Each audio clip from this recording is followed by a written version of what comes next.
Prisoner is considered dangerous. You do not accept anything from her.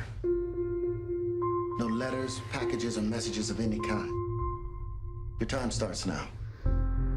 Former Weather Underground leader Sharon Solar, one of the longest-standing fugitives on the FBI's most wanted list, was arrested yesterday, 30 years after the notorious Bank of Michigan robbery, which resulted in the death of a guard. What's wrong? You look weird. I'm fine, honey. Set in the tranquil suburbs of Albany, New York, the movie The Company You Keep is a twist on the same fugitive on the run storyline that we've all seen.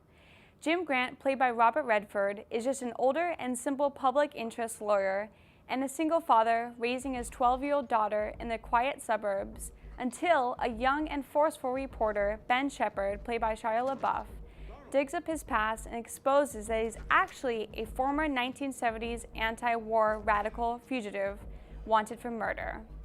Similar to any fugitive running from the FBI story, Jim Grant flees, leaving his daughter with his brother, and goes in search of a way to clear his name. Although as a nice twist, Jim Grant isn't your average young and handsome fugitive. Instead, he is about 60 years old, and in order to clear his name, he has to look up and track down all of his old anti-war buddies, who are about the same age, and convince them to help him in his search. All the while, Ben Shepherd and the FBI are on his heels, chasing him down across America.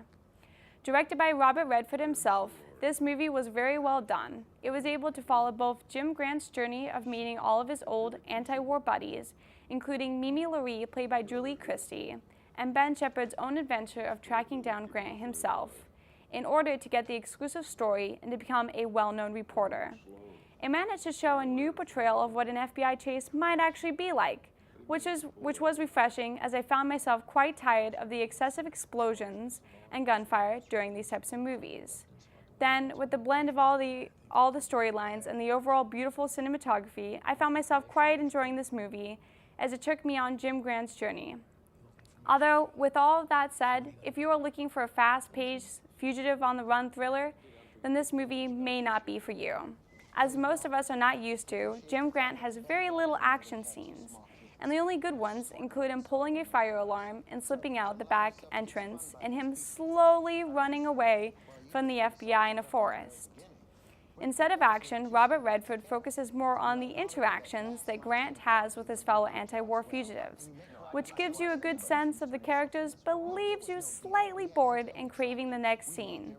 It is to be expected, I guess. I mean, you are watching a bunch of 50 to 60-year-olds flee from the FBI. But even when the FBI is chasing people, they themselves are moving slowly, which is a little sad for a bunch of fit 20-year-old FBI agents.